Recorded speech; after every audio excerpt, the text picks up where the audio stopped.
And we're live. And we are here. I got a face for radio. Yeah. We'll see if some people hop in here real quick. Yeah. I think we've got two waiting is going to kick in here.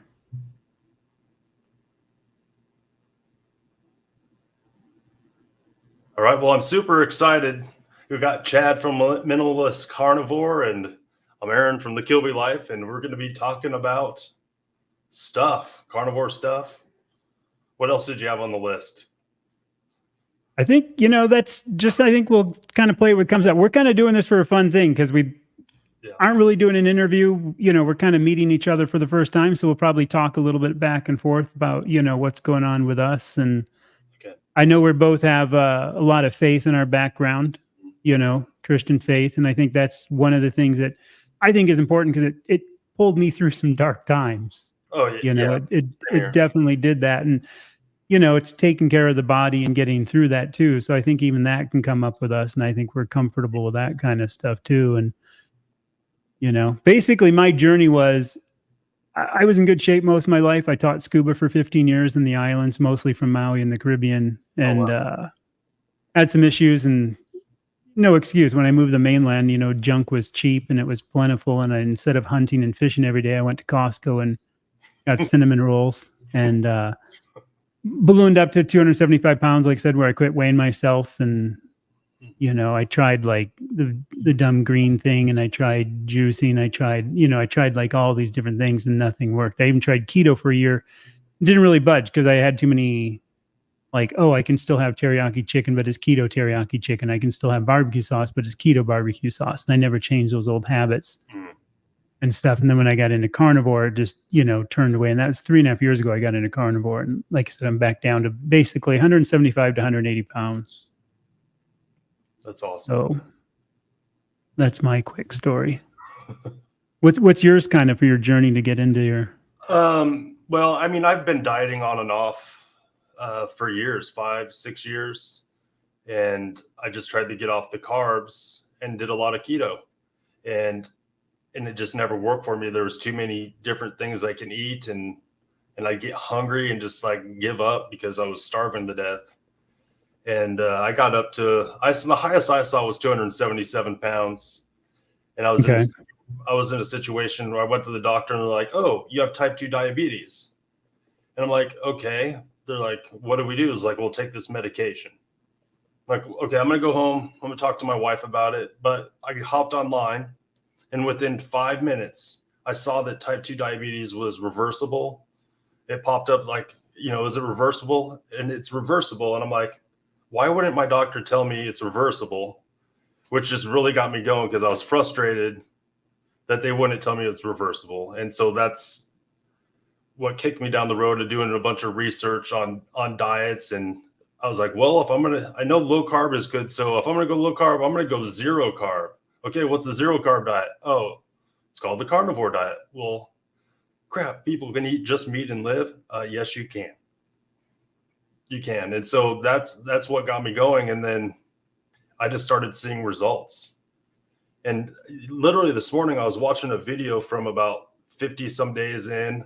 I was just watching a video of myself, and I was like, I feel so much better. I can't believe how much better I feel. And like looking back at that, this morning, I was like, I forgot how excited I was because I'm, a year and a half in now. I was so excited because it was so drastic, the changes within like 50 some days.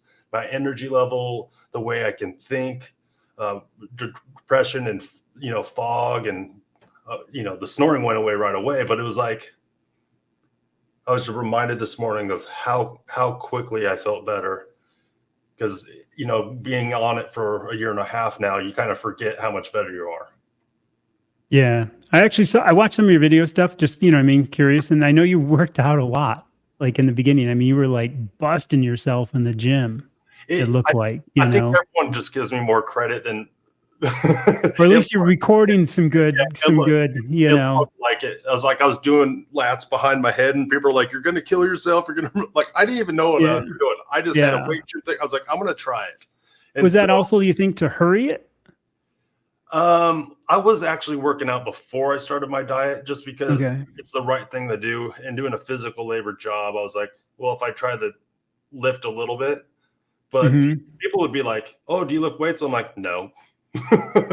And then I got it, Yeah. and I started just off and on, but I kept giving up. I do it for a month, give up for a year, and so it wasn't consistent. But when I got on the diet, I was like, I took all that rage and the irritation and all the stuff I was learning and just the motivation. I started doing a few days a week, but now I work 5 days a week. So you gonna ever get back into it kind of more, or are you gonna What do you mean? To like work? working out more, or just Oh, I like work keep out. it I kind work of? out. But I mean, what you're doing now, you're not gonna pump it up more, or try to like do anything. Just it's a more I guess maybe to say more maintenance and just keeping healthy and No, I'm pumping it up because I got my weight gym, and I told myself like I'm not going to join a gym, which is time wise is tough. But I was like, I'm not gonna do it until I max out this gym. But last week I was able to finally bench press the whole stack on my weight bench. nice. No, I thought I was going to die, and I could only do it a couple times, but I reached that goal. So I know I'm getting stronger, which is awesome. Do I have to? No, but I feel like it's good for me. It's a good outlet for me. It stretches me, and gaining some mass, I think, is helping me in the long run. You know, Oh, that's cool. Because I know, like I said, I'm gonna start, working out, but kind of. I used to ride bicycles a lot. Like I was a hardcore roadie. Like, when I was younger, we're talking like in the summertime, 400 miles a week oh kind of wow, riding. And I'll never get back into that, but I want to get back into riding quite a bit on mountain bikes and, maybe some gravel and stuff like that. So for me, it's kind of like, as I say, getting my legs back under me. And I love hiking. Want to do more backpacking with one of my boys is 14. My only one boy is 14. I have a daughter, 19. But okay, to go camping with him, and I think I just want to start doing stuff that relates to that for that kind of working out. Rucking, on hard trails, getting used to a load. Because I've never been a gym guy. I just don't like lifting blank weights. So I kind of, like you, I'd never want to join a gym because the 20 minutes it would take me to prep and drive there and park and get out and then do that same back, I could be done. yeah. So I've never been a gym guy. Like I haven't worked out until like the last year or so. I've always thought about it. I thought it would be a good idea, but I just never did it. I Yeah. did run on and off, but I hate running. It's like I'm horrible at it. I feel like I'm too big to do it. Like my heart just beats like crazy. But now that I've got further into it, I'm starting to enjoy it a little bit more than I expected to. And then when it comes to running, if I'm just sprinting now. I'll do walks with sprints, and I find that I actually enjoy that over What's running. the what's the carnivore guy's name? The doctor. I think he's from Canada. He does all the scans. Like he talks about the TOFI people and he does all the Uh, scans. yeah, I just You know what I'm watched talking about? He's the like one. 50, 55, something like that. And Yeah, he always talks about sprinting being a huge thing. And I can't think of his name right I now. forget. He's the guy. O'Mara or something. I think it's like O'Mara or something like that. Sean Maybe, O'Mara or something, maybe. I know who you're talking about. I'm not sure it's O'Mara, but there was a guy just who's really into the. I can't think of the word now. The MRI scans. The MRI scans. Yeah. And he always shows the slices and talks about Yeah, people and that's not doing that's stuff. O'Mara. That's a different guy. Okay. I I literally couldn't just remember that saved one of name. his videos. Because he's a huge sprinting guy. He's a really huge, Mhm. let's go sprinting. And he thinks that's a big thing, which I can see. I have a lot of bad knees because I had a couple accidents, I've had surgery on one knee and the other knee got broken in 3 places and stuff like that. So I have a hard time So I running. would, But the bicycling's fine and hiking's fine. yeah, I would say don't risk don't risk it. No. And I think if I did it on a hill, I might be okay because I know there's like this thing about like, what is it, like knees over feet or something running? Like if you don't get that forward thing, it's less stressful on the knees. Yeah, I've Sean kind of O'Mara, somebody's saying Sean O'Mara. learned. Is it okay? You were right then. Yeah. Yeah, Sean O'Mara, MD. Yep, I just pulled He it was up. just on with Barry. Yeah. Yep. Yeah. He's a cool guy to watch. It's interesting to watch his story and see us. All of us have just gone through these radical transformations when you think about before and after. Well, it's interesting. I always tell people, it's like, do you have to exercise? No. It's 80% diet, 20% exercise. Yeah. Whatever, you make up the statistics, but it's interesting for me that I want to exercise. Not every day, but it's like, Mhm. now I'm thinking about it. Now I'm learning things about it. I'm like, what's happening to me? Because that was not my default. Yeah, I think also for me, you feel okay with it and you can do it, and the recovery is so good. You don't have this issue of, oh, I don't want to do that, even like yard work, because I'm going to dread it. I'm going to be just Telling me to do that. So yeah. I'm going to try it, but I'm rarely sore. So sore that I can't work, which is nice, because there's nothing worse than having to go to work and having to do physical stuff and like feeling like you can't do it because you're totally sore. It's horrible. Oh, yeah. No, I agree with you on that. That's the interesting, and I know, well, how old are you? I turned 45 yesterday. Okay, because it was your birthday. You said you got tomahawks? Oh, yeah. Yeah. How'd you do them? Sous vide it and just cooked it on my flat Nice. top. Yeah, with some smoked salt. And yeah, my dog got the bone. So it even got a present. That's good.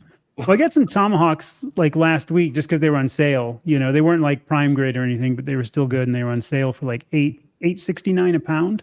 Yeah, go for it. So that was a good deal. So I got some, and my boy loved them, and he wants to do those again. And I did the same thing. I sous vide it. See, I sous vide mine like if I do ribeyes at 115 for usually 2 hours. Okay. And then like those I had to finish because they wouldn't fit in a pan. Otherwise, I have a steel cooktop, just like a Camp Chef brand, kind of one. But otherwise, I use these pans from called De Bouillet, like a French chef pan, and they work because they're carbon steel, like probably your skillet top.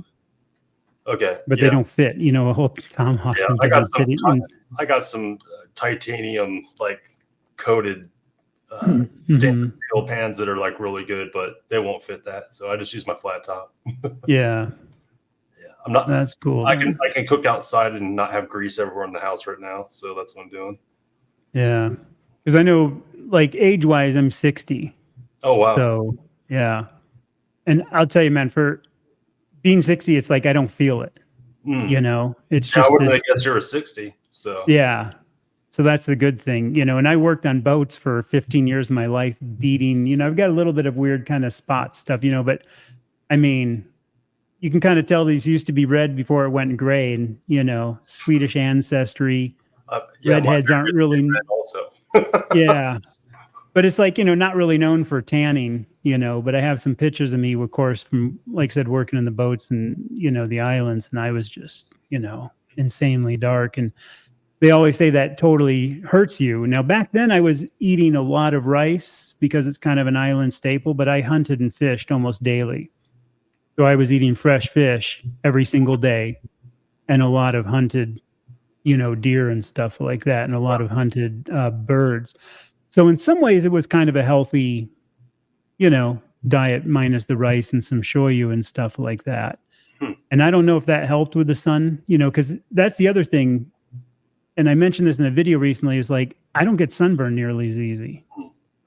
I'm much more tolerant to the sun, and I've noticed I'm much more tolerant to the heat differences. Because here in Arizona, where I'm at in Phoenix, it's been, stifling hot. And over the last couple of years, it's like it's still hot, but I can tolerate it much better. I don't know if you've ever found that yet, or I have found. I don't know if it's just a weight loss or, for me, or the carnivore diet. Like, well, hey, that helped the weight loss, but yes, I'm sweating less. Kind of like when I was like in my early 20s, I'd be at work and you get these older guys in there, they do like 3 things. They're dripping sweat and they're dying. I'm like, I'm not even sweating at all. And so I sweat way less than I used to. And I work with some 20-some-year-old guys that are like sweating like crazy because they're a little overweight. And I'm like, I got some time in me, but I sweat way less now. That's for sure. Yeah. And me too. And I always sunburn wise, like I still like get sunburn, but not like I haven't maybe not as bad. Yeah. Does it recover any quicker, do you think, or is it kind of the same recovery? I can't remember. Well, I would have to go back in my videos. Like it was probably the last and time see. last summer sometime is the last time I got a sunburn that actually hurt. Right now my face is just turning red because it's 100 degrees in my garage, but Oh, I turned my fan off. yeah. That's the tough one. I know we had our I'm looking at the temp. It's like 105 outside right now. But we had both our air conditioners. We had a heat wave coming through Arizona, and it was 113 for like 2 weeks. And both the air conditioners in the house broke. Yeah. And kind of working, but our house is like 86 degrees for like a week and a half. And it's just, that's hot in a house. Hard to sleep. Yeah, and trying to sleep. And so I know that feeling probably from the garage.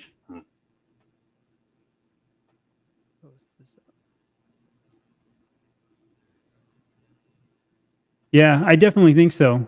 I think the other thing is just everything else functions. I think once you get, like you said, your organs, glands, your muscles, they're so much more efficient. Like we were talking about the recovery, just everything works as it should, kind of as we were created. Because I always say too, like heat tolerances, we should be outside, we should be working.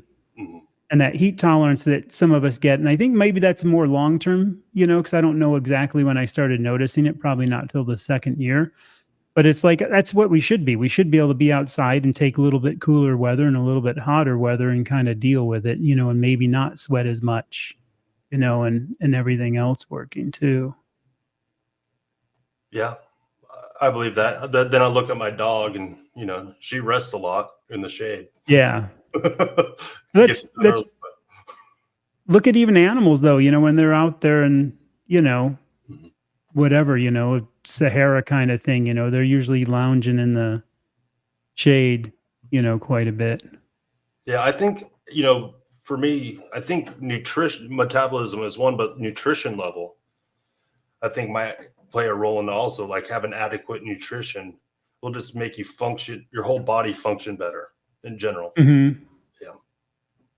Yeah. Now, you mentioned smoked salt. It'd be fun to even get some people in the comments, like, what your favorite salt is. Like, you have the smoked salt you were using? Is it just? So it's Redmont's smoked salt. Okay. I've smoked my own, which is not bad. So I have a little smoker and I'll just smoke my own salts, usually Redmond salt, and then just smoke it. But I tried some of theirs and it was better than mine. Which one did you get? Do you remember which one you have? That is a Chef's Blend. I know they have Chef's Blend and what, hickory and cherry. So okay, I'm like you. I have all three. Yeah, and then I have two from this company called San Francisco Sea Salt or something that I got on Amazon. Okay, and one of them alder, and the other one's like I think a hickory. But I love alder, and I really love the alder on the salmon and stuff like that because it's just. I don't know, that alder flavor is something I really love because I used to like alder smoked salmon. And the other is this Maldon salt, Maldon, and it's like these big, huge, flaky crystals. I mean, the crystals can be like huge. That's what I. It's like is it like a finishing? It's a finishing salt. Yeah, it's a sea salt finishing, really huge flavor. But I love the crunch, and they have a smoked one and then a plain one, and those two are some of my favorite. But my base is always pink Himalayan salt. For all my dry brining, because I dry brine my meat probably 90% of the time.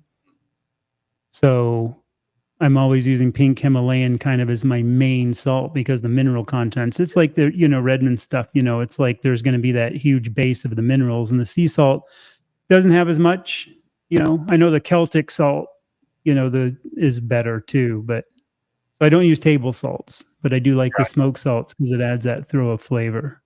Yeah, I always say once you try like a good salt, that table salt is just trash. It's like, there's something wrong with this. It's just not right. But yeah.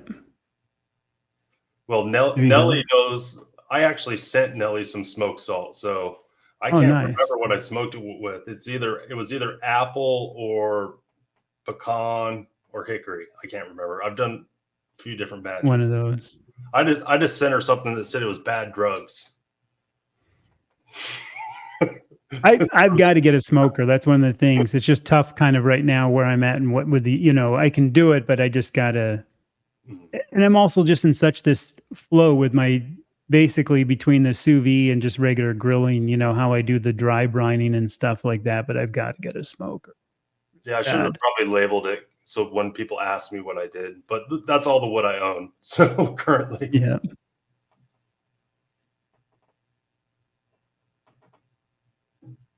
Post this up too. Yeah, smoked alderwood seasonal Caravelle Gourmet. Yeah, I think I'll have to look for that one too. Mine was like another one. It was from Amazon, but I love the alderwood. Yeah. Have you ever had alderwood stuff? I have not. What's happening now is people are costing me money because I'm gonna have to buy it and try it. My mouth is watering, and I just ate dinner. do you eat salmon? Yeah, I'll eat salmon. Yeah. Alderwood on salmon. It's like, because in the Northwest, I went to like school in the Northwest area, in Puget Sound area. Yeah, I grew up in the Southwest there. Yeah. Okay, so like all of it up there is like, alderwood smoking and everything else. And we had a meat house near us, and they used to do alderwood too, and I just love that flavor. Most of the time in the islands, we have a mesquite, and we call it cave. And I'm used to that mesquite flavor, but we always did things that were very short, like 1 or 2 hours. So it was a lot of birds and a lot of fish. And I know that a lot of people don't like the mesquite flavor because it's so strong if you long cook meats. But, everything again that we did was, short cook. And I love that. You know how those memories come back of a certain flavor that you have? Yeah. And I think that's the biggest reason too, that I like that. The alder is a big memory. And the cave is a big memory. That'll be interesting if I try alderwood and then I'm like, oh, I've tasted this before. See if any memories come back. Yeah. Especially on the fish, though. Oh, wow. That's awesome. That's awesome. Yeah. 100 days in for that. That's really good. That's and now that's cranking. I can't go back. Yeah. Yeah. That's got to be a good feeling in that. I'd reckon too, you can probably type, I'm sure you've had, just better feeling overall. Hopefully the joints are starting to feel better and your sleep's better and everything else. By 100 days, around 70 days really for me is I was like, oh man, I had this like morning period where I was like, I'm going to have to do this diet for much longer than I thought I was going to have to because I'm feeling so much better and I was having real changes. It was about that time I was like, man, this is working. I'm like, oh crap, I'm going to have to continue. I can't just quit this because then I would just gain the weight back. Yeah. I get sick again. So I'm like, yeah, it was awesome. And it was rough, but I knew I couldn't go back. Yeah. Now, do you think you're going to stick with this or like, can you see any foreseeable change in the future? No, I always say try not to make like lifelong goals. So my goal, just what I mean in general, like my goal is to go 2 years and just reassess. And my guess is at that point, there's no point in me adding stuff in. So because I've experimented just a little bit, like trying to add cheese in and out, doing just plain diet, eating all different types of meat. I have had like an avocado here and there, some green beans that I grew, it's weird being someone that likes the garden, but then not eat the stuff. Yeah. Just give it to your kids and stuff. But like none of it appeals to me. The avocado was all right, but it's like nothing really appeals to me. Nothing. There's like, I like the meat anyway. So I don't know why I would need to experiment that much. And so we'll see what happens. Like I was like, I'm going to go ketovore. Then it's like, well, ketovore's under 10 grams of carbs a day. I'm like, well, that's like, oh, whatever. Is it even worth it? It's kind of like, why bother? And cheese will bloat me and things like that. So it's like, I don't feel great. So why do it? Now, do you notice when you do cheese that you also get more joint pain and a little bit of inflammation kind of feel? Because when we were talking before, so that, in the comments, like I'm doing cheese again because I have no gallbladder and it's seeming to work for my no gallbladder situation because Tudka didn't work, ox bile didn't work. I hate spreading out my meals too far and trying to just eat a little bit all day. So I'm kind of OMAD. And then I just, put down about 3 to 4 ounces of cheese with my meal and I'm good to go. if I didn't have to, I probably wouldn't do cheese. But it's interesting for me at 3.5 years, I didn't know what was going to happen. Probably like you, I just kind of went into it to lose the weight. And I always stay because it's like the fountain of youth. I have no, and I've actually gotten less and less. Like I used to love getting like, I'd do flank steak, I'd do tri-tip, I'd do hanger steak, I would do, you know what I mean, all these different cuts all the time and look whatever's on sale sometimes and go, oh, that'll be fun. I'll try that, And now I'm really down to just like chuck and ribeye. My boy loves flap, so I'll have some flap meat once in a while. Mm-hmm. And if there's something on sale and it's a good deal, then it's just, might as well get it because it's on sale and a, good buy. But I really don't do much. I still like burgers once in a while, but I'm not really, and it is funny how just naturally I found myself getting narrower and narrower. Really I'm just lying with a little bit of cheese only for that gallbladder issue. And about maybe four weeks ago, so maybe a month ago, I actually cut out butter just to see what would happen. And that was another thing to test my gallbladder. I just wanted to take it out and do the cheese to see, kind of, if you're like me, you know what I mean? You got to test these things to know. Yeah. And then when I took it out, it's like, I didn't miss it. It was a weird, you know what I mean? I thought, oh, I'm going to miss this. And it was just this kind of like, it's absent and there's no big deal. And I did that with coffee. I quit coffee my second year in. Okay. And everybody who's tried to quit coffee knows what that's like. It's near impossible. And I do urge people to try to quit just to see what happens, year 1, year 2, year 3. And typical withdrawals, headaches that, I've had every time I've quit. And at 2 years I quit and it was just done. And I laugh because it's the strangest thing if you're a coffee drinker to quit and have no withdrawals, no headache, no nothing. And it just went away. And I instantly felt better within the week. Like that week, I just had this whole new plateau of better sleep, more consistent energy, and everything else. And then about 3 months in, I said, okay, for 3 days, I'm going to have coffee every morning just to see, again, test it, how it feels. Totally affected me. The first time I had it, and I was just like, oh man, it really hit my gut. And I had that, that definite surge of the caffeine. And then I noticed I kind of had that roller coaster, where the caffeine picked me up. But then when I went down past, my normal. Then I had to come back up. So it was kind of like this, high and then this dip. So I ended up in the same spot and I didn't like that feeling. The second day I had it, I finished about half and I was like, no way. And the third day I literally had 2 sips and I'm like, I'm done. And about every 3-4 months, I'll take one little sip of my wife's cold brew because she still drinks coffee just because I'm curious to see, like, is there any, love of the taste? And I'm like, no. Yeah. So.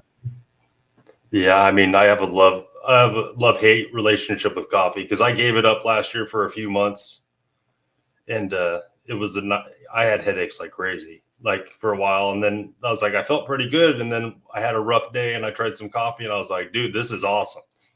And so then I got back, I call it the sauce, so I got back on the sauce, and literally I've been trying to wean myself off again, but yesterday.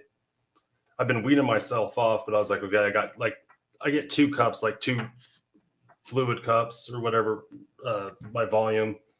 And I drank it and I was like, I had a headache all day. I was like, what and I was dragging. Then my wife's like, oh yeah, I made decaf. So I went all day yesterday without coffee and she told me at the end of the day, I was like, I don't know why I don't feel that good. And she's like, oh, I made decaf.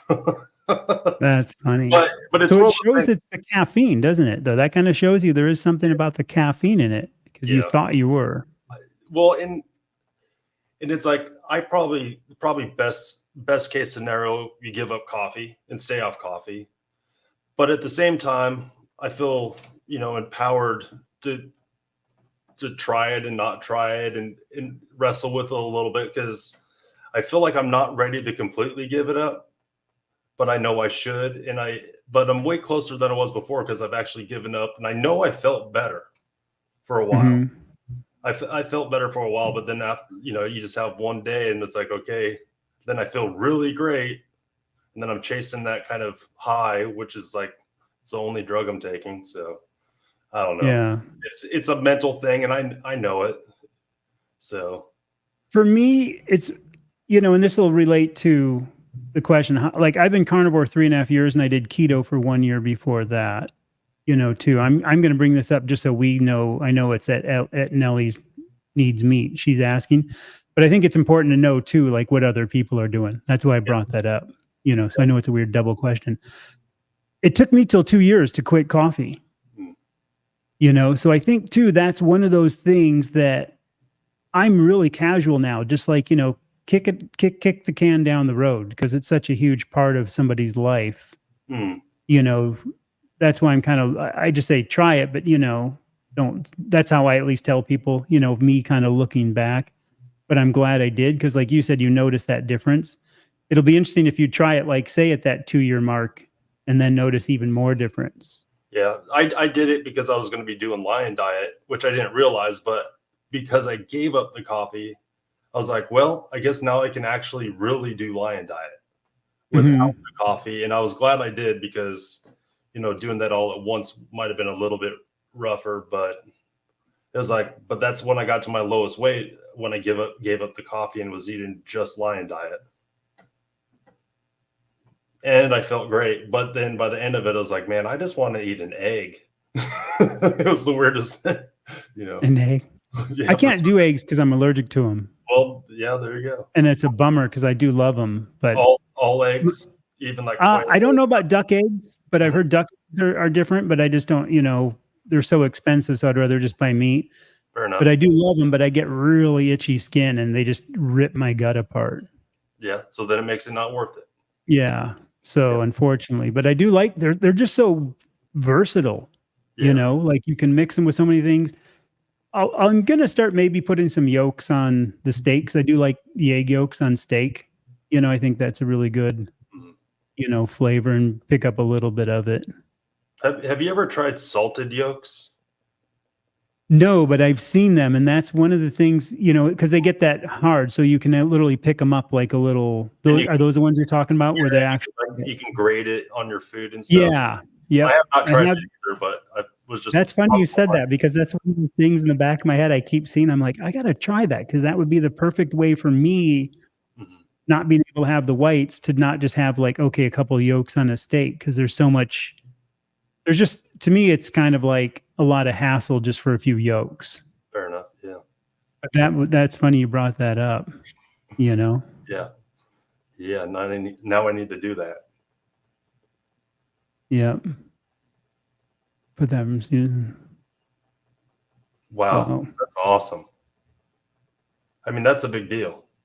How long now? I know I've seen your stuff posting before. You said you still need to lose 100 pounds in there. And it's like stalling to see much better I can feel. I'm reading some past comment from her. I'm going to post this one of her. So she started keto and then the carnivore. That's awesome. It is funny how it's just a change of diet is so radical. I laugh because it's just, the wool has been pulled over our eyes for so long. 100%. And yeah, again, it's like you're losing weight, but you're also getting adequate nutrition. You're going to start wanting to do some more stuff. Your confidence is going to start building. There's going to be more smiles on your face, more hope in your future. And it affects your life, people's lives around you. It's a beautiful thing. Yeah. She says they're the best. I know that makes me want to try them more. It's like, I'm going to have to look that up on how to do that and just give that a shot. That would be a fun, interesting thing. I know the one other Teresa O, we did kind of like a live stream with her, and I think she works with Ken Berry as one of the admins or something, but she has a great carnivore, and I think it's just Teresa O is kind of her channel. Okay. I could find it out. But she even said that about smiling one day. She goes, yeah, in the carnivore thing, there was this massive depression. And one day she goes, I just literally looked outside and smiled. And that stuck with me from that when she said that, because it is true. You kind of get that point where you're like, life is okay. Yeah. I mean, it really, as like a Christian man, like when I started getting even more hope because of my diet, it was a weird contrast to me because, back in my early 20s and stuff before I became a Christian, And then becoming a Christian, I was like overwhelmed by hope, Yeah. like in infinite ways, with just so many ways. And then it was like, then I went on the diet and I started tasting hope essentially in a different way. And I was like, Hmm. oh, this is, I was caught off guard by it because I thought hope was just mostly a spiritual thing or some like empty word that people just throw out because they're hoping for something. But I was like, oh no, I got more hope in my life to when like I can see myself like playing with my kids harder and Yeah. longer in the future. And I was like, no, there's actually hope in that diet. And so that really helped me mentally. Yeah. I wasn't expecting, it felt like a gift. Now, did you go through much depression when you Um, were overweight and kind of wanting to get yeah, back in shape? Or yeah, I've struggled with depression essentially my whole life, and so that was, I self-medicated for many years. mm, So I've always kind of had that bend and like even wrestled with it after becoming a Christian and stuff like that, like up and down. okay, But I've been drug and cigarette free for 20 years. But I've wrestled with alcohol on and off for years, even after being a Christian, even in pastoral roles. And so, but God has really helped me through that kind of stuff. And it's just one of those things I ran to for some reason. But it was like yeah, depression. But my wife will attest to this. Like going on a carnivore diet, I don't have as high highs and low lows, or like yeah, at least I'm way more even throughout my life. I still have times that I don't feel 100%, but it's not like I'm completely down in the dumps anymore. yeah. It's I know. it's Go ahead. different. My emotional levels. I actually did a video too on this. Like when those air conditioners broke, when we were, talking about that earlier too. We had both our air conditioners break, and we had a big storm here in Arizona. And as my wife was driving, a tree fell on the car with her and my daughter in it. Mm, Which is obviously a horrifying thing to get a call, and like, oh, and you could, and I was totally worried, but I did have this calmness. And I know before carnivore, I would have been like, freaking out kind of bad. So I think to me, it's brought that even keel, mm. kind of thing. My depression was just I hated myself, and like I said, I was surrounded with love. I love my family. My family loved me. I liked my friends. I was still happy on outward appearance. You would never know it. Okay. But there was this deep inset because again, I came from this lean, ripped scuba guy working on Maui, moving to the mainland, then getting overweight. So whatever you want to call it, pride, humility, I don't know what it is, but it's like this isn't me. And it's like this thing took me over, and Yeah. wouldn't let go. And even like with, God leading you to this way of eating, I'm a very biblical straight Christian. Like, I'm probably leaning toward the Reformation, kind of thing. Okay. And really, just this is what it is and stuff like that, non-denominational. So to me, it's always that like led me. I know he's always got a plan for me. So to me, it's just, and I knew I was going to get out, but I didn't know how, didn't know when.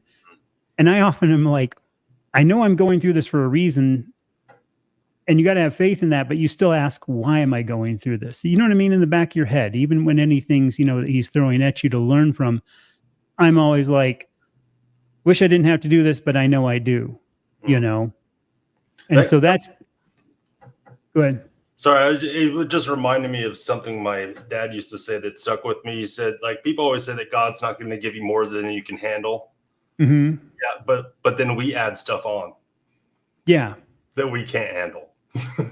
Or we make it out to think we can't. We don't trust him that he knows what we might need, Yeah, it's to like, hit that rock bottom mm, too. I think there's that, so I've had this very, you know, I don't know how you say it, but like I knew it was there, but it would never let me do anything stupid. Like I would have never, like I said, yeah, if I died, I'm so miserable, that would be fine, but it would be horrible for my family. So I don't want to. Does that make sense? You know what I mean? In your mind, you know what I mean? I never would do anything stupid, but it's like, man, that was a low point being that out of shape and trying all these things, like I said, trying the juicing, trying the vegan thing, trying the small plate thing, and read some stuff on this blood type diet, and it kind of made sense, but some things didn't.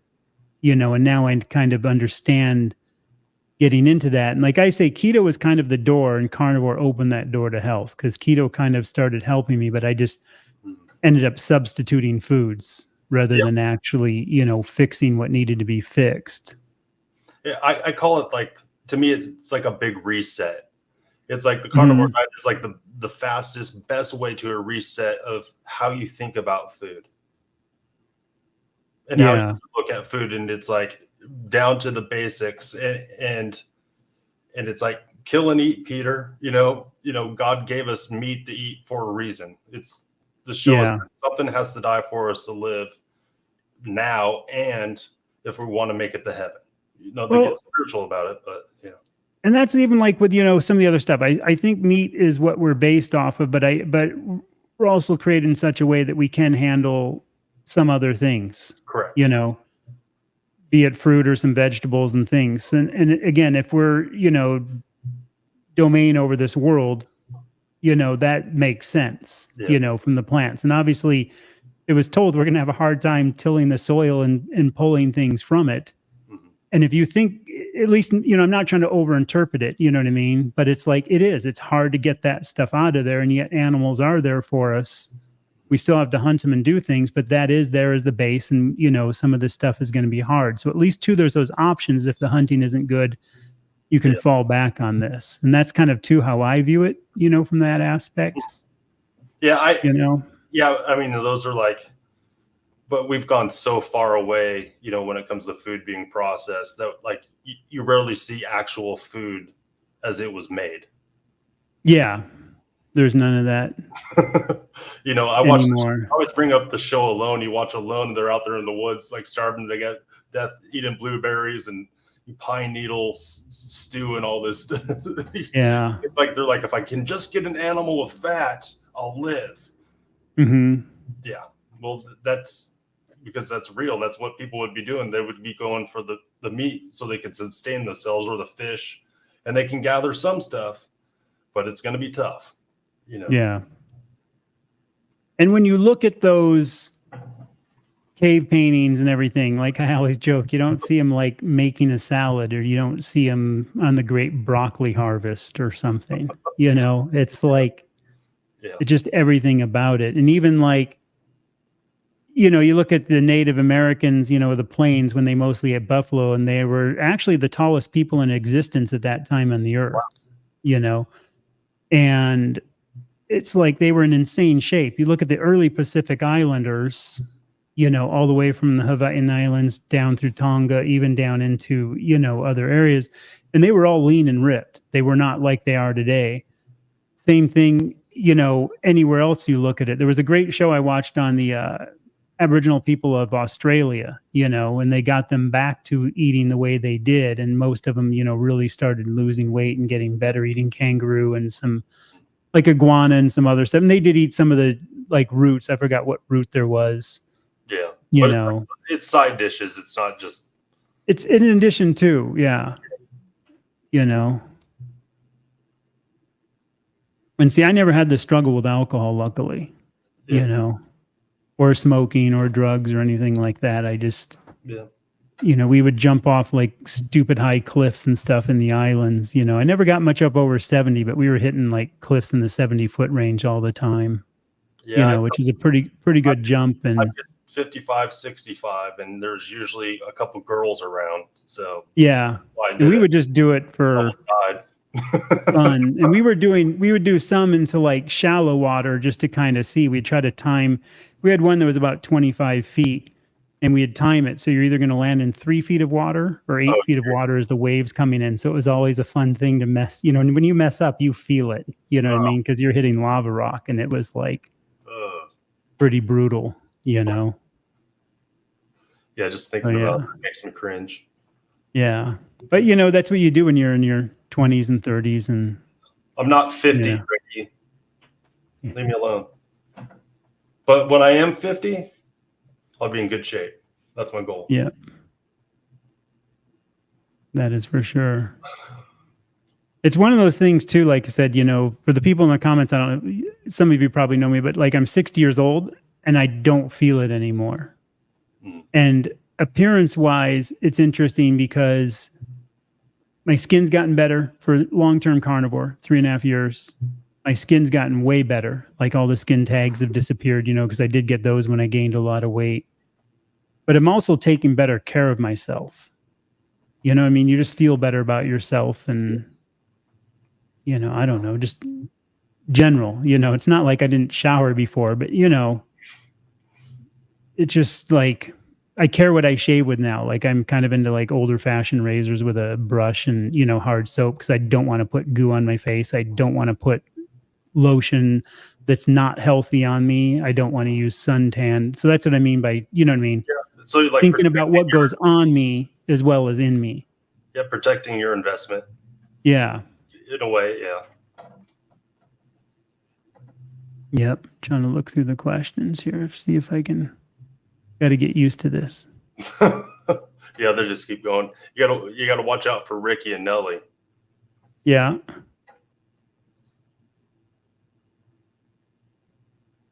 Yes, I prayed for a better path to health and was led to carnivore. I hear that a lot. Yeah. It's like I was searching for something and then carnivore popped up. It's like, okay, is this a sign? What's happened? Can God be involved in this diet? Yes, I'm 100% convinced. Yes, we'll lead you to this up. There's your what's wrong with wheat from your Nelly. Oh well, ask my wife. She just watched a whole documentary on it. She's telling me stuff. Yeah. Was that the documentary then? The what's wrong with wheat one? Because was that like on a Netflix thing or something, or was that? Sure. My wife just was telling me that I should watch it. So I know that sounds familiar. The name of that, like it sounds like it's one of those ones, for sure. Trying to go down here on this. Here's one here. Do you think dopamine is released to receive a reward or released after you receive something pleasurable? From what I understand, it's always a trigger mechanism. So something will trigger that to release, So I think that's the same thing with sugars. I'm not a scientist, don't even try to play one. But I know that artificial sweeteners will actually, your body, even though your body will react to them differently, the trigger mechanism is the same. It will trigger that dopamine and the other release that you're getting this sweetness. And that's why I think too, the artificial sweeteners are something that people should stay away from. I even think they should stay away from them on keto.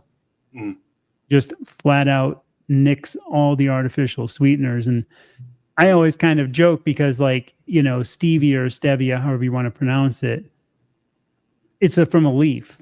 Well, sugar is just from a big chunk of grass. What's the difference? It's both plant, So to say, oh, well, it's different because of, glycemic this or the sugar, it's still a sweetener that's triggering it. It's the same thing with some fruits that are so insanely sweet. And that's why with people that do like the keto or stuff, I say, it's probably better to nix, the super high sugar stuff and stick to like the berries, blueberries, strawberries, raspberries. Enjoy some of those just to get away from all that sugar. Yeah. And hi, Ron, from Overcoming Carbs. He was on near the other. But yeah, I mean, I think the dopamine's released before and during, when you could think about a reward and it released dopamine. Yeah. You get excited about it. And I mean, for one of those, like, I've never been a fan of artificial sugars. In general, even before I was on this diet, but it's like for some people, like I've never been a big sugar addict. I like carbs. So sweet tasting stuff never really triggered me, but it triggers some other people and it affects them greatly. But for me, it was always the carbs, the I bread, think, which is just sugar, but it wasn't the sweet taste that got to me. yeah, I think for me, a lot of times I always call them carriers. Like I love teriyaki chicken, but I think I loved it because it was a great carrier for teriyaki sauce. Yeah, which is sugar. Cinnamon rolls, yeah. And like cinnamon rolls were really about the cinnamon, but they had sugar. So that was like, you know what I mean? That kind of, I don't know which way it went, but I was a carb person. Like I would rather have like when I was overweight, crunchy French bread that's really fresh and warm with a bunch of butter on it than a cinnamon roll. So I think too, I was just flat out bad with both, but I've often noticed that things have to go together, like, because even when I was overweight, like the French baguettes, with a whole bunch of pastrami in them were incredibly delicious, to me at that point. Yeah. And now, no, totally gone. I don't even remember. So yeah, I had long gone. I told the story about how I, after 6 months on the carnivore diet, I was like, I rewarded myself with a few pot stickers, like, these dumplings. Yeah. I put them in my mouth and it was like, it just tastes like flour. I was like, this is disgusting. This was the best thing I ever ate before, but now it tastes like all I could taste was a flour. I'm like, ugh, this is gross. Yeah. I had a couple feeling, I'd have test bites of once in a while with my kids' stuff, my first year and a half or so. And I just quickly found it's not even worth testing it. Anything enriched or fortified, in my opinion, that tells you all you need to know. With the enriched wheat flour isn't good, right? I'd say, yeah, I don't think it's, healthy. That's me. It's like I said, enriched, fortified isn't what it should be. I don't know what you think. I mean, I would just stay away from it as a whole. Yeah. And if you really want it, that means you should really stay away from it. And I think that's what he was saying. And if I was ever forced to eat bread, like someone's like, you need to eat this bread, I would be like, can it at least be sourdough? Because at least it was fermented to some degree and digested partially. That's a good point. What Rick says, wheat's processed grass seed. Yeah. The only fruit I used to like were things in the island. One called apple bananas. They're these weird little bananas that are really short and really firm. And so like a plantain, not even. They're like a banana. They're just sweeter than a normal banana, and you have to eat them when they're all almost black and spotty, and then they're not gooey. It's just a really good. There's some smaller bananas you can get in stores that come from like Mexico and stuff, but they're not the same as the Pacific Island apple bananas. And then obviously pineapple. And these things called strawberry guavas we used to eat when we're hunting because they just grow naturally wild, kind of like, berries would be for some people in some places. They're kind of a natural thing. But because those have never really been touched, they're pretty hard to eat. They're just these odd little round, if you looked up a strawberry guava, but they're pretty much all seeds. So you got to decide either I'm just going to swallow all the seeds or you kind of do this weird sifting through your teeth and mouth, and get all the stuff out and then spit out all the seeds because they're probably 80% seed inside. And I think a lot of even our older stuff that we would eat was going to be more like those, things. They're not bred now to not have seeds, like seedless watermelon and all these things too. And I think that's even the problem with our food supply. It's just been so modified. Yeah, that's 100%. I know that. Yeah. Yep. Hang in there, looking through this. Yeah, I should have got my reading glasses because I could barely see them. Uh-oh. Gotta put those on. That is one thing. My eyesight's gotten way better over the years. Oh, has it? I have astigmatism, and my astigmatism has gotten way better. My old glasses work way better. But the reader part of, being 60, whatever, hasn't changed. I still need a set magnification. I can see close up pretty well, but I'm wearing my contacts, so now I can't. Oh, okay. Yeah. Here's an interesting, the keto cheesecake thing. Yeah. Now, here's a thought I have sometimes, and this is just me. I don't mind people eating stuff. I don't like trying to make alternates to things. I'd rather just kind of avoid it. But I know a lot of people too do that thing where you take cream cheese and an egg, and you kind of mix like 1 ounce cream cheese to 1 egg. So you could take like 4 ounces of cream cheese, 4 eggs, mix it together, Yeah. and then you can make like pancakes. Have you ever done that? I don't do it, but my wife does it.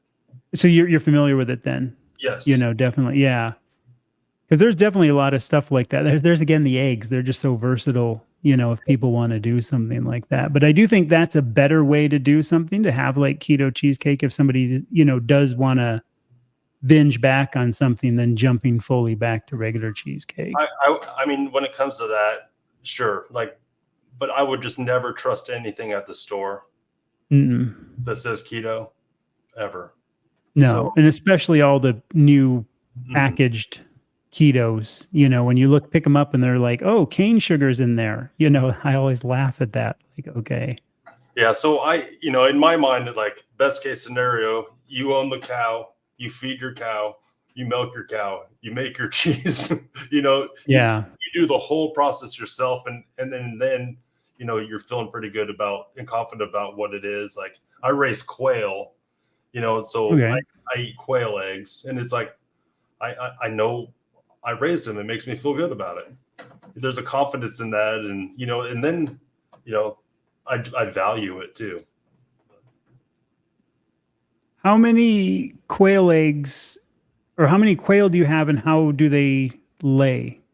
I'm not sure. I just hatched out another 50, but I have probably about 14, 15 hens right now. And so I get 14, 15 eggs a day. Okay. So probably about 5 or 6 regular chicken eggs worth. So is that just for you, or is the wife like them, the kids, or? We just save them up, and you could put them on your counter, and we just save them and use them when we Save need them up. Yeah. Yeah. It's just, I got into like trying to be sustainable, but I live in the city. I was like, I can raise quail because they're quiet. Yeah. I know Rick was saying that about the apple bananas. The ones I've had from Florida are not like the Pacific ones.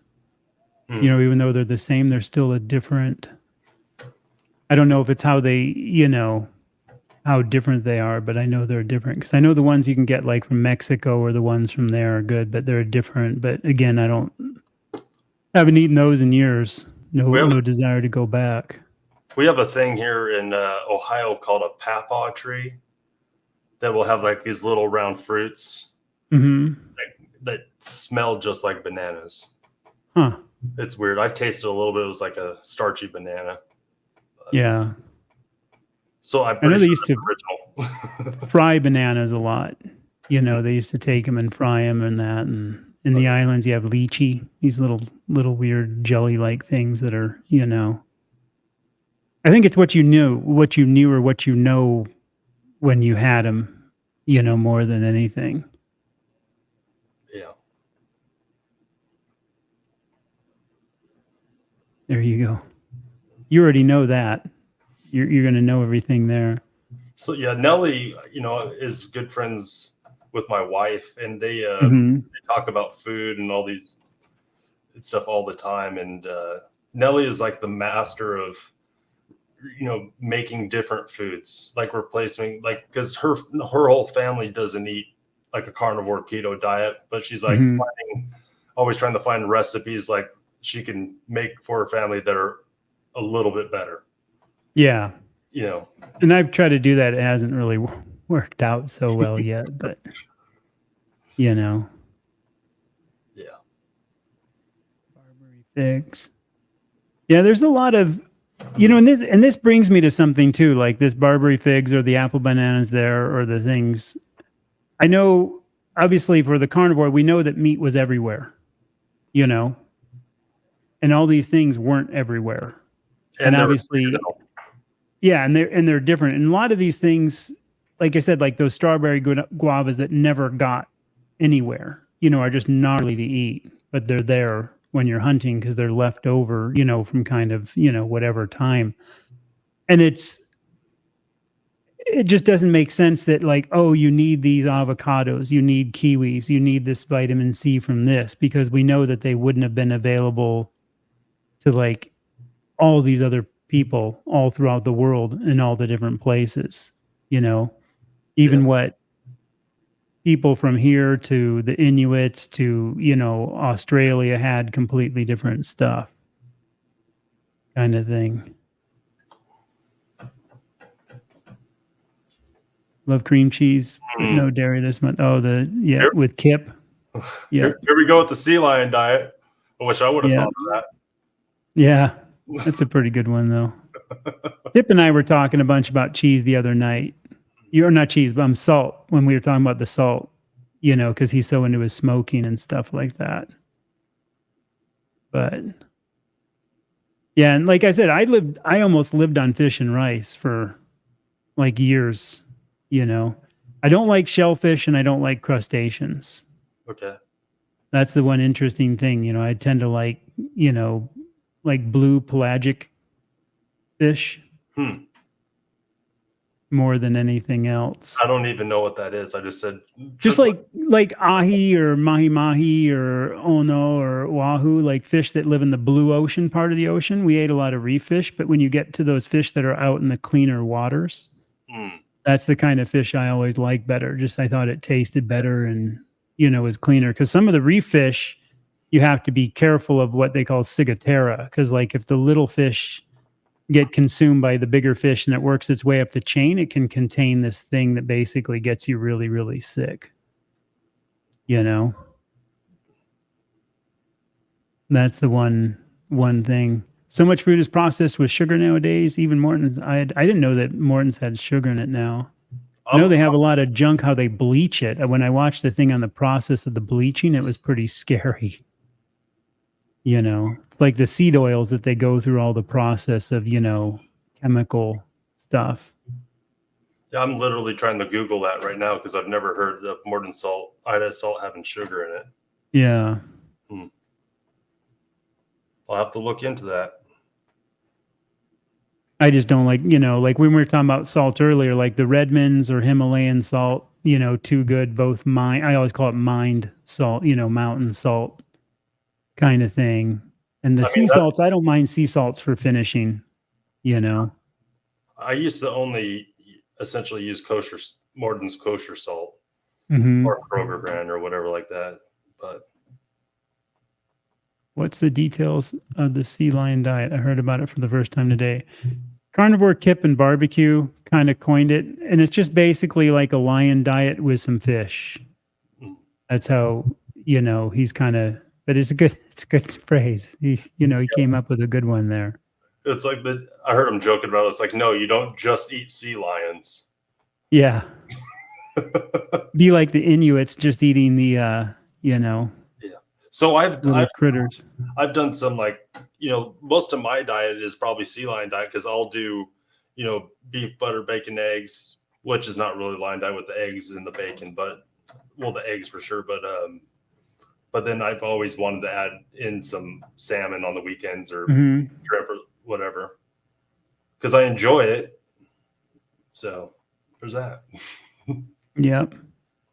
Yeah. Like I said, I don't ever deny that, some plant stuff was used in the past, but like I know from history that it just, it was more of an extra kind of thing. Because like, especially ocean water, with the seaweeds and stuff that they would get. But a lot of times it was, like even you look at a lot of the Asian, like in Japan, nori, it's always used as a wrap. It's used as a wrap to hold something together. So it's always it's almost like seasoning, That's how I knew it. And especially in the Hawaiian Islands, like, you would have all this stuff that was basically, again, like seasoning, furikake is a good example. There's a thing called furikake, and it's like a shaker thing. And it's just like, kind of Mr. Dash, if you will, but it's seaweed and stuff. And in the islands, you get furikake popcorn at the theaters. So it's like popcorn with seaweed shaken on it. So I think there's some of that stuff, but I do think it's still definitely, a side accompaniment and not ever meant as a mainstay. But that's, we really don't know, but history kind of shows that. And I think cave paintings show that. And I think the history of what we have around things show that. So there was definitely some of that going on. Yeah, I mean, we also, we're way more comfortable these days. Yeah. We work way less, or don't work as hard for our food, and don't travel as much, and there's a lot that goes into that stuff. That's a good question. There was necessity too. Take that one there first, and I'll. No, they don't do butter on lion. Yeah. Get out all dairy. So that's kind of Wagyu fat. That's my favorite. Yeah, I use lard a lot. Like if I do I usually get whole loins, and then when I trim, I don't over trim it, but I trim some and save it up in the freezer till I get enough, and I just keep like 2 jars of lard all the time to cook with now since I've dropped butter. But I like it just as much. To me, it's just no difference. And like I said, I was kind of shocked I didn't miss butter at all. I still do the cheese, like I said, though, so I'm not totally lying. But I think it gets too silly when we're trying to draw lines, I mean, stuff like that.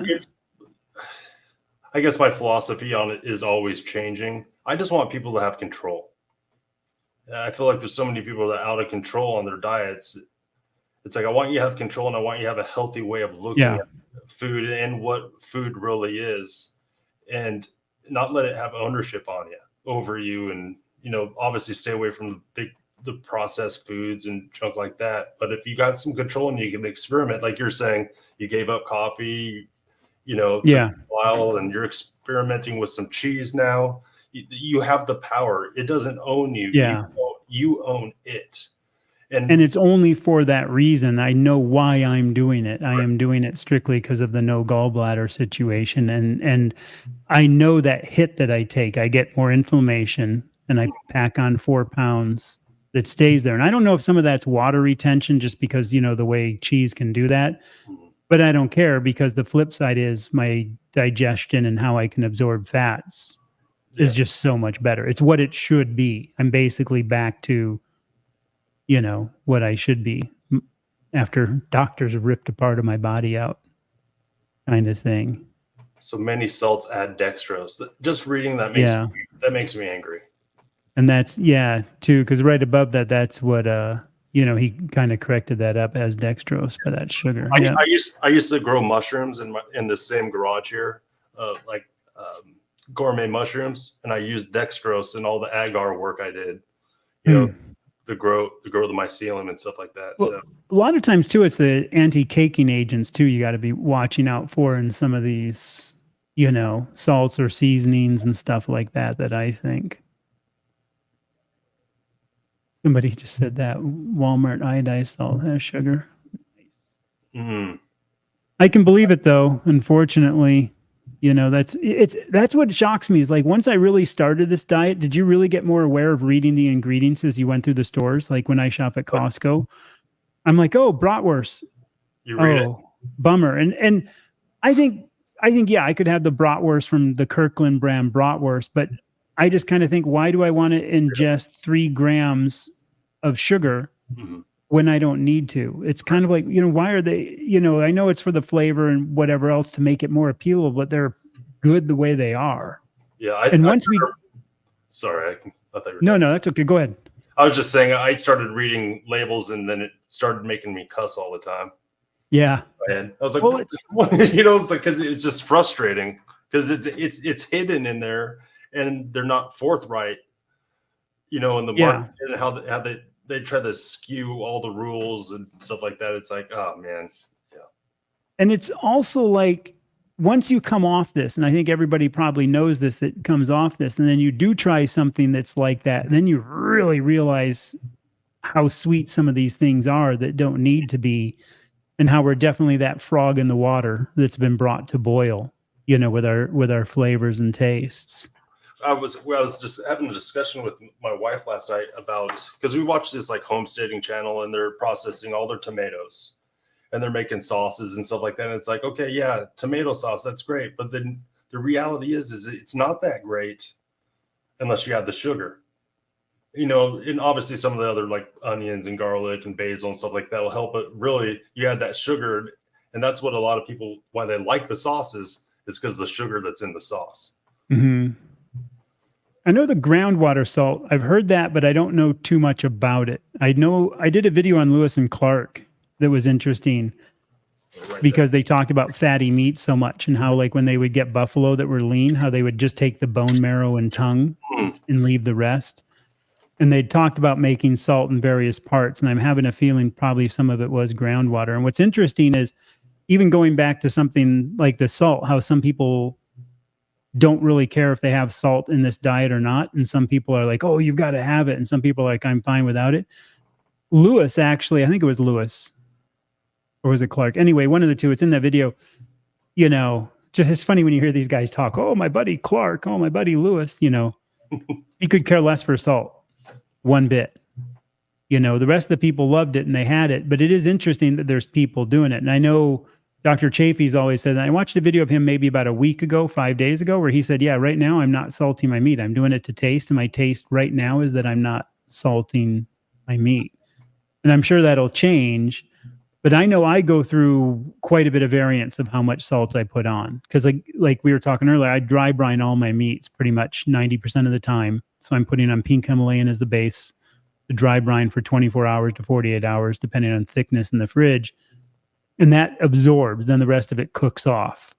But then I'm always finishing off with a little bit of salt. And sometimes it doesn't need any, and sometimes it needs, more than I think. And it is interesting that it's, because the other day I tend to cook too, like 2 or 3 chucks at a time, in the sous vide.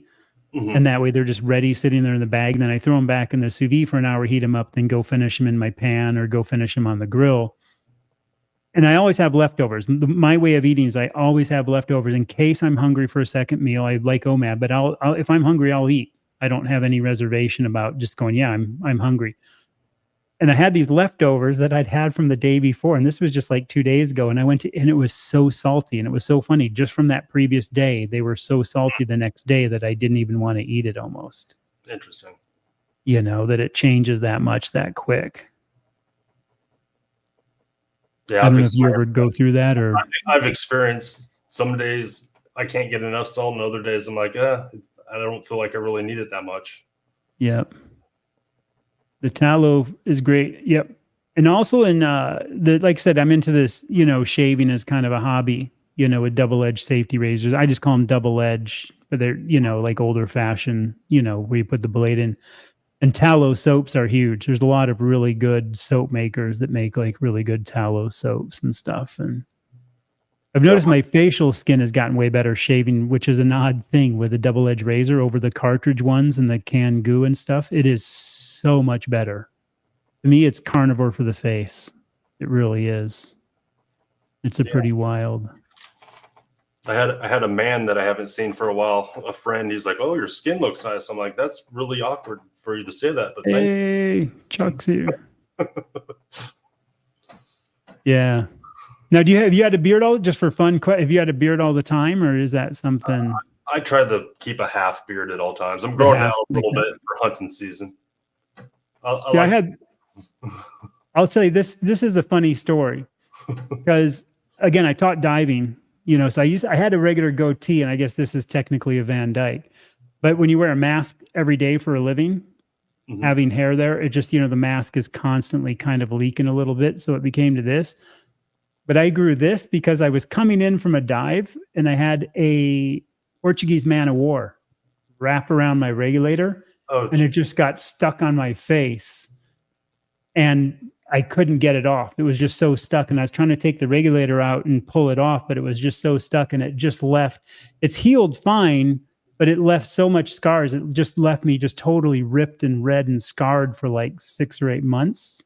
Wow. And I couldn't shave because it was just too painful. So it grew out, and I ended up liking it. I just thought, funny, weird little stories, how people get things. And must have been about 28, 29 when I did that. Wow. And it stuck. Always funny, I think, when you hear weird little, quirks about people and what they pick up. The origin story of your Van Dyke. Yep. but it works. Definitely changed a little bit. And that's the other thing about carnivore. My hair color has come back. I keep my hair super, super short. And whenever I shave it about once a week, I have a little pile of hair. And over the last few years, it's definitely gotten darker. But this hasn't changed at all. And I haven't had any hair growth. I don't know if you've noticed any change in your hair or anything. I feel like my hair, it hasn't got any grayer at least. I'm not 100% sure because sometimes I'm just skeptical if it's on my mind. But I got stuff on video, so I need to inspect it. Go back and yeah. Well, somebody in the comments said there was something, I forgot what it is now. If it's like the DNA chain strand of facial hair and your other hair isn't attached or something like that, which makes sense. Because I was like, I never knew why this didn't kind of change color a little bit, but the head did. And then somebody was like, oh, and it's like, okay, sure, sounds good. Might as well, I just know that it's a crown of glory, I guess. Yeah. Wisdom. Yeah. And this came because I used to actually have long hair too on the boats. It's funny because some of the pictures of me like way early on boats, I had this big, long, typical 1980s, 1990s surfer long, Yeah. And it just became such a mess, like in saltwater every day. Oh, yeah. Oh, and there's like, it just, it was just a matted mess all the time. And one day I just decided to take it all off and shave my head and, keep it down to that. Here's a little history for you. There's a couple things about the shaka. And actually, the one that's pretty well known, there was one about a radio announcer and stuff like that, but the other one that's almost all known, there was a guy who worked at the cane plant, and they used to run those, like in Hawaii, these like cane trains, and sometimes they would do them for tourists where people would ride the cane trains, and kind of see the plantations and stuff. Okay. He got his hands caught into the machine and smashed off his main fingers. But he was basically always waving to all the people and the tourists. So he was waving and he didn't have those hands. And he was just one of these awesome, friendly local guys that would wave. And that's how that whole thing came about. And that's what probably 90% of the accreditation is to him. The other one was from a radio announcer that lost his 3 fingers, but that one doesn't hold as much water. So there's your Hawaiian folklore for the day. That's cool. All these things. Learning new things today. Yeah. How is your time now? You got a little bit more time, or? Yeah, I'm good. Yeah. Okay. Question. What kind of type of mushroom? Oyster mushrooms, shiitake mushrooms, mainly. I did some lion's mane and chestnut. But it was a hobby for a while. I tried to start a mushroom business and no one bought anything, so it annoyed me. So I still have mushrooms I haven't grown them for years, and I still have dried mushrooms in my cabinet. So. Yeah, and that's the truth. All sausage. There's only one that doesn't, and it's at Costco, and it's like a Italian sausage that I've noticed doesn't have added sugar. For me, it's near the rotisserie chicken next to the raw pork because they're like raw, and it's actually in, the intestine casing, and it's like, for me here, it's like some Italian thing, and it has no sugar in it. But I don't really do pork much, so I used to get them, and then I just slowly weaned off them, and I just never. It's weird though, because I just don't really care anymore. It's not like I can't eat them and go, oh, I want that again. It's like, oh, okay, but whatever. It's just easier to have the, beef, the chuck, and the ribeye and be happy, I guess. I bought some that had no sugar in it. Or yeah, I think it might have had a little bit of sugar when I went camping last time with the boys. I'm like, oh, you go camping, hot dogs or whatever. I was like, I'll get these sausages, and like they tore me up, like the black pepper in it or whatever. I was like, yeah, I had 2 packs left. I just gave them away at work. I was like, I'm not eating this stuff. Yeah, I'm like super sensitive now. So this makes me one thing I'd like to hear, even from some people in the comments, like just to post it, what your favorite way of doing chuck is. I know mine. I don't know if I love chuck because it's so versatile. I love it sous vide, 131 degrees, 24 hours, then finished off however you want to finish it off, whether it's on a grill or in a pan on steel or something like that. Yeah. But I also like it when it's like chuck steaks, cut a 1/4 inch, you know, then I grill them and then I throw them in the Instant Pot for only like 5 minutes, just enough to soften them. And they're really good the next day cold. And also longer, because I have such severe allergies, which are almost about 98% gone thanks to carnivore, I still get histamine response. So if I do a chuck roast in a slow cooker, I get way more histamine response. Doesn't hit everybody. It's a pretty rare thing, but it is there. So long cook stuff. So that Instant Pot for 5 minutes works. The sous vide doesn't get it, which is strange. And I think it's because the temperature, the way it cooks, it's not cooking it to brown. You know what I mean? You do sous vide, I know. Yeah. So, you know, it doesn't overcook it. It's just this nice, beautiful pink soft. So I might say sous vide is kind of, if I was forced to have it one way, it would be in the sous vide, full thickness chuck, you know, or the steaks, doesn't matter. But, you know, 24 hours at 131, then finish. That would be my favorite. Yeah, I would like to tell you about my Lord and Savior, the sous vide machine. Yeah. Because it like I got that right off the bat. When it comes to chuck, you do 24-hour chuck roast in there, slice it, whatever. It's delicious. But I also like grinding my own chuck.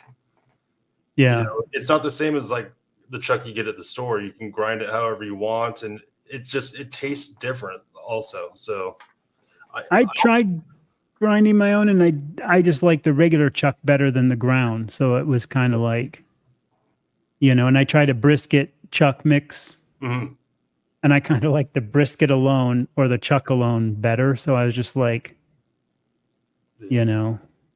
Yeah, I buy a lot of chuck because I can get, you know, whole entire like beef shoulder clots, which is a bunch of chuck mostly. Yeah. It's like at $4.29 a pound. I mean, I can't pass it up. Well, and if you get it coming off, you know, if you get good at picking out chuck and you get it coming off where the ribeye is, it's, you know, you're getting an end chunk of the ribeye. And it's kind of like in ribeyes, when you see it and there's that one extra little round sometimes that you see, that's actually where the chuck other piece, you know, starts coming in. So to me too, it's got that flavor if you want. And like you said, it's cheap, it's versatile. I think obviously there's a lot of nuance to the flavor. Like when I buy a whole chuck thing, I've took it apart and tasted different parts of it, but yeah, it doesn't all taste the same. But no, chuck has good flavor, has better flavor than a fillet by far. Yeah. Yeah. I used to get variety of meats. Like I don't even care if I get New Yorks anymore. I'd rather just have ribeye or chuck. Those are my two go-tos. Just depends on how much of a sale I can find it. Yep. My wife loves New Yorks because she doesn't like the fat. So have you ever done any cooking videos yet? Who, me? Yeah. Oh, I've done tons of them. Have you? Okay, I didn't know if you had, and I haven't looked through that. I got to look through. I did when I did Lion Diet in January. I filmed every meal I ate for the entire month. Yeah. Yeah, that was a pain, but I did it. I just started kind of doing a couple. I did one on the sous vide and kind of broke down the machines, and I've done a couple just on kind of how I've done it, but I want to do more of them. Yeah, I'd say Nelly too. Post up your channel in the chat so people can find that if you just did a video, because then they'll, you know, I'm sure they can pop off if it's your name there, but you know, it doesn't hurt to do that. I'd say that for everybody. If you guys got channels, I'm all up for like spreading the love, you know, go out, get some likes, and definitely the what's that? The high tide raises all ships. Yeah. You know, we need more people out there talking. That's for sure. I think on that one egg thing that was just passed, I'm going to try that salted egg thing soon. I've got to try that, you know. Mike's. I'm trying to find a good farm store. Locate one. That's the one thing. Do you ever do tallow coming off brisket? I actually like the tallow that I make off brisket because it's a little softer, a little almost like spreadable. You know what I mean? It just has a... Yeah, I like that a lot because the stuff I get off some of the other stuff is a little, you know, so it's kind of nice. You can have that variance too. It doesn't have to all be the same. My wife tried to make some skincare lotion from it, and it smelled like beef. Yeah, it's not its own distinct. It's not the same as Yeah. the thing. It's for cooking, in my opinion, only. It's not that clean white stuff. Yeah, I on that 30-day challenge thing, 31-day challenge, I had tallow. That's what I cooked in the whole time so I could keep it strict in my diet. And I was like, what am I going to do? I can't cook in butter. I was like, oh, I had some tallow. Thank goodness. So yeah. TMI. Yeah, probably. I don't even know what I said.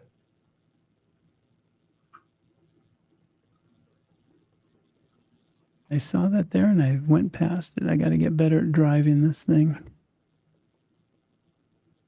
So any other thoughts you have there, people, or any questions? Or I'm trying to go down through the list here. It's moving.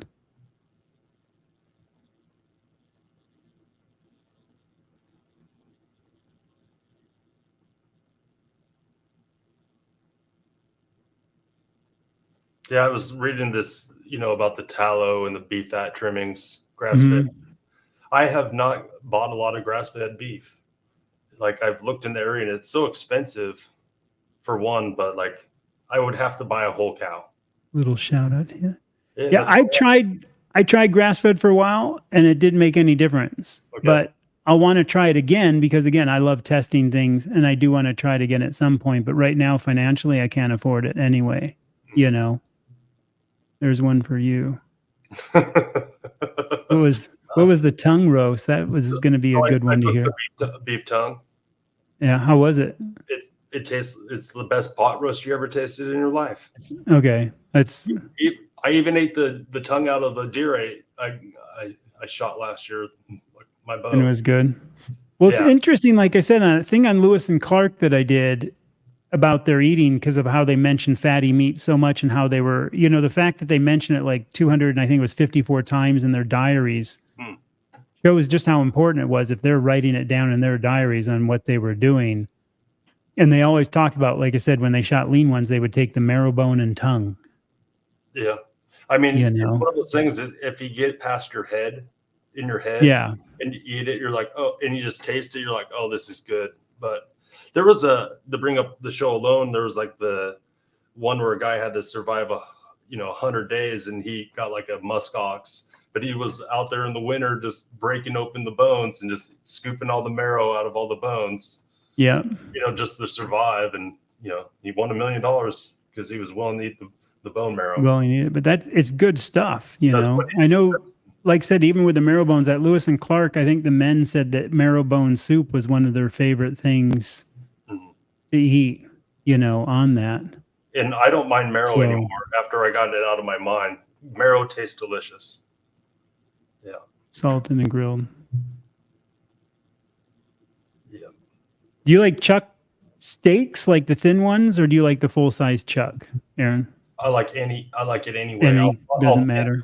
I'll make it in steaks. I'll make it in roasts. I'll eat huge ones. I'll usually sous vide for like 24 hours and take them with me if I go camping, and just cut off chunks and cook it over the fire and just eat it like a caveman. It's one of my great joys. Yeah. I saw something in bile salts here twice, and then I missed what the first part of it was. There was like this was like the second part. If you have any problems, they say try taking bile salts. I'm not sure what that was about. If somebody can bring that other back up. And then they said that I know TUDCA, TUTDCA is another thing. And actually it's interesting just because I have no gallbladder. So I know a lot about bile salts, but if you have a gallbladder, but it's like not working what you think should be, or your kidney is not quite working and you're newer, research TUDCA, because TUDCA is kind of a thing that will also help your liver kind of thin out, I guess, and clean through and produce more. Basically, it's a thing that helps the production of bile and can help. One of those things I had to learn that I didn't want to learn. That's life. Yeah. That's kind of how it usually goes. My saying is like, I didn't even know I wanted to know that. Yeah. Well, when I did the diving stuff, I did medical stuff for a while, like EMS, stuff. And I used to teach like medic first aid stuff and did rescue diving as on like a, recovery team and stuff. And, the stuff you got to learn for it, is just these weird, weird things of stuff, and it has no pertaining to your life or anything, but you got to know it if you're, working with somebody. Yeah. So some of those weird things stuck in the back of my head. Yeah. I'm writing That I still, everything that I've never heard before. I write down, so I can maybe research. Yeah. Yeah. Instant Pot. See, like in the Instant Pot, Susan, if you can, I'll try to catch this. I'm getting better at driving this thing. The chuck roast, I like mine, like I said, I cut it thin or get it cut as chuck, and then I grill it, and then I put it in the Instant Pot only for 5 minutes because it's thin, or I'll cube a regular one. It cooks way quicker and stuff. I'm just curious if you have a preference or not, just to kind of, always curious. I still like the, go ahead. I was just going to say, I personally like any time I could get something that's soft and tender and crunchy a little bit at the same time. Anytime. Yeah. Have a little bit of texture to it. But I really like thin slice and chuck, and kind of using it like something you'd see like a cheesesteak.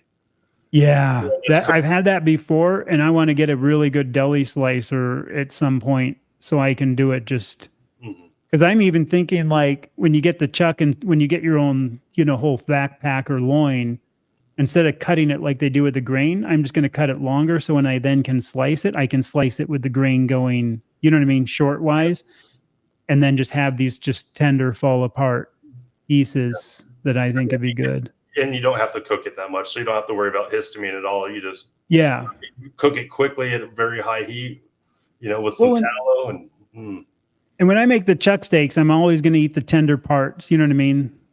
On the other muscle, just off the grill because they're tender enough to eat that way. The parts that are tougher, I just take and I throw in the Instant Pot in 5 minutes. So I'm kind of almost two-staging it when I do it. Yeah, I know the gallbladder thing. Like for me, see, I lost it right at the beginning, so it's kind of part of what I'm getting used to. And I know Dr. Chafee said that they can actually almost make like a pseudo gallbladder, like your body can almost start kind of doing that. And I've heard that, and I haven't had that. So mine's been out probably not long enough. But like I said, the cheese thing is working for me, so at least I've got it handled now, and So explain to me what the cheese is doing. From what I understand, like cheese can make you constipated. There's calcium in it from everything I've researched. So it can just slow you up. So because my fat doesn't the bile doesn't break it down, but my liver is dripping that fat bile out. My theory in my head is as that's going into me, everything's getting slowed down. From that binding and slowing down and digest. So I'm like literally 100% back to, normal on that. Okay. And it's not just like ripping through me, and I feel way better. Just my energy's there. Because when I don't have it or a way to slow down my meal intake, you get this energy drop because you're not absorbing, you know what I mean? It's just ripping through and you're not absorbing the nutrients from the fat. So that's what the cheese is doing. It's slowing me down, acting as a binding agent, which instead of constipation, because either I'd be at the opposite end, it's just kind of making it in the perfect middle on the scale of 4 BMI. A lot of poop talk on the car. Yeah. Where can I get some giraffe steaks? Yeah, it's a ruminant. Yeah, I mean, I don't know. I guess probably not on this, on the northern. Head down to Africa. I'm sure they eat it there all the time. I know when I was with Rick, he was talking about eating the iguana. When I lived in the Caribbean, they would always hunt iguana. The iguana in the Caribbean were pretty big. They were like, 3 to 4 feet long, if not bigger. Yeah. So I know they're essentially paying people down in Florida to eat them these days. Yeah, that invasive species. That's like when I used to live on an island called Lanai that's off Maui. If you guys have ever been to Maui, there's a little island off Lanai. I used to live on that. And there's these axis deer there, and a big buck is like 120 pounds. You know what I mean? They're small little barky deer. But if you're a resident, there's no bag limit, no ticket, no nothing. You can just go out and hunt as much as you want, whenever you want, with nothing. And that's what was awesome. Is so we would sometimes just get home from, work. And if we didn't go fishing, we'd be like, oh, what time is it? Yeah, we got time. Go grab the bows you know, and it was the best venison in the world. And it's actually considered the best venison in the world because of what it lives on all this like 2,000-foot elevation grasses and stuff. So they're amazing. They are amazing. Trying to catch up here real quick. Hey. Thanks, Rick. There you go from Rick. Yep. That's compensation for all the stuff he says in chat. Yeah. The $1.99 wheat question. That's what that was, right? Gonna go through.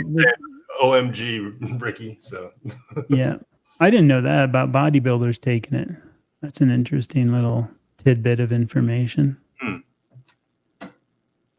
I think bodybuilders are always taking so much stuff to try to tweak every little, thing. And I imagine I would think if the doctor would say that, it's probably because they're taking so much in. You know what I mean? They're eating so much. They probably need that extra bile production is what I would kind of think.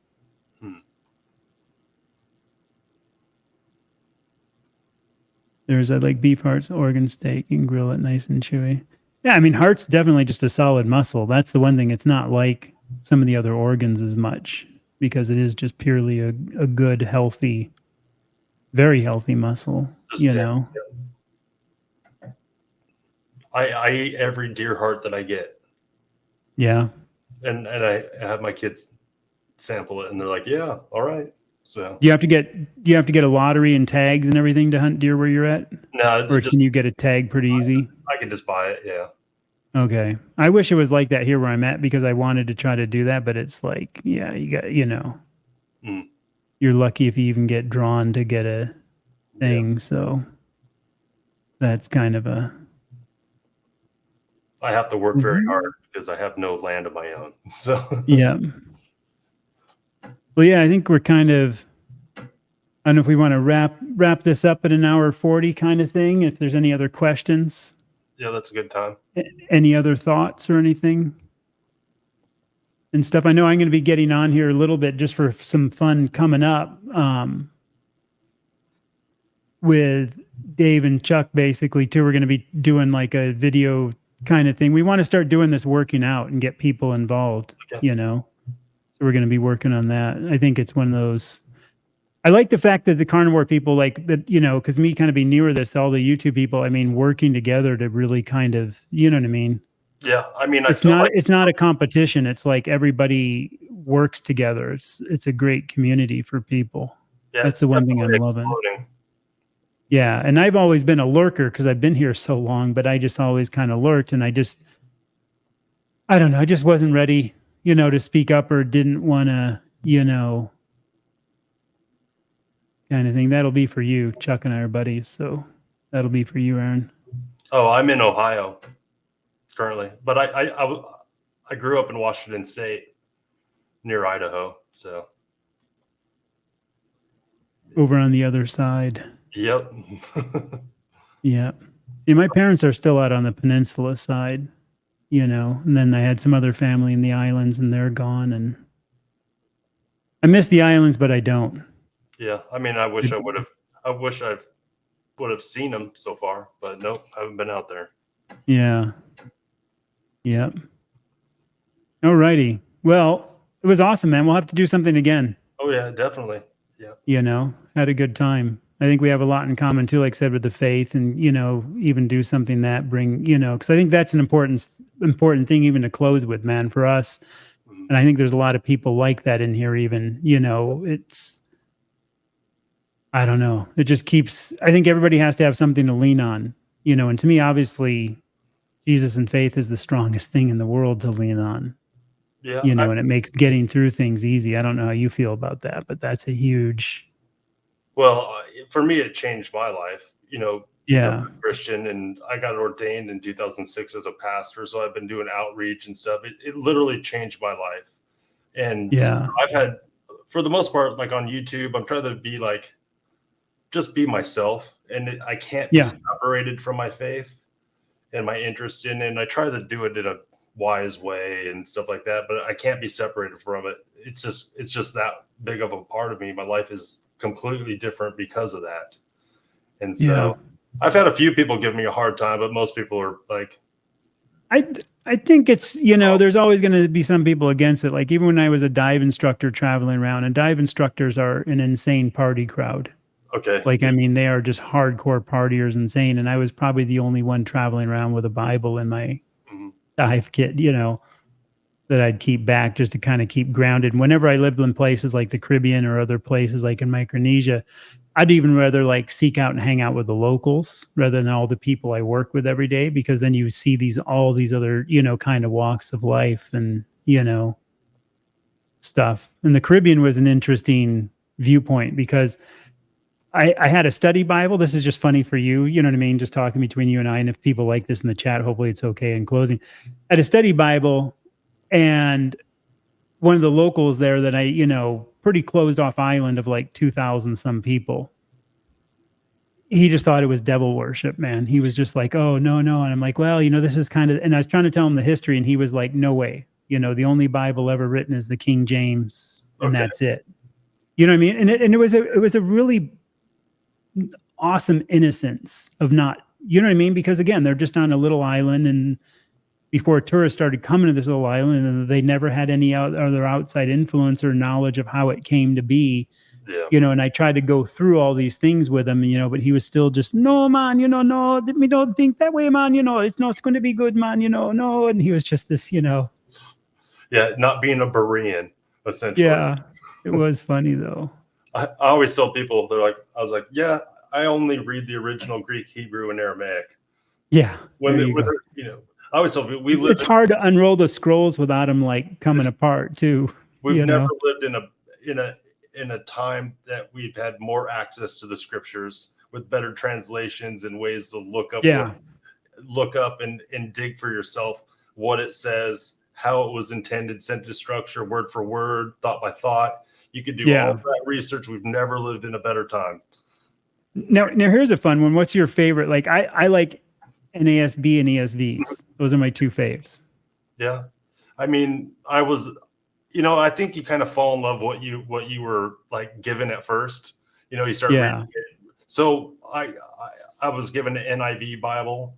I do enjoy the NLT. I'm trying to think, which is not it's more of a translation. We have the word, thought. You know what I mean? Yeah, and to me, it's kind of like that. I like because I had both. I had NIV originally when I did stuff, because I did some work with a thing called Campus Life a long time ago, like 40 years ago, Campus Life, and we always use NIVs. But then like a while back, I like the NASB just for its pure, truly how it, it might not read as smooth, but you can really get what the meaning was. Yeah, and so doing like pastoral work, I'll look at different versions to make sure it says what I want it to say. That's actually a joke. No, I figure, yeah. But the New King James twist it to be good because that's a very good word-to-word translation, and I just, to me, it's fun to seek out those things and just what does it really mean, and the God's word is living and active, so God's going to be speaking to people. There are some versions I do not recommend. Correct. We don't even need to get into it. They can look that up. But yeah. I'm like, I'll probably get canceled, but but do the study yourself. Look for it. Don't just be, when I say be a Berean, it's like, don't take anyone's word for it. Go out and read the God's word and see if it will change it. It changed me. I didn't want it to. It's like carnivore and keto. Find what works for you. Find what you like and find where you're comfortable with it, and what you need, Yeah, that's. So yeah. Oh, hey. What's up, guys? What's up? We were talking about you early in a really bad way with your like sea lion flipper. I don't know why you're going to eat sea lions, but I feel sorry for them. They all they want to do is bounce a ball on their nose, and you want to eat them. What's this? I was writing a letter to Alabama about this guy over there. Yeah. eating sea lions, getting them shipped in there somehow. Yeah. Yeah. Breaking the internet over there, Kip. We're talking about Mike Shaw TV.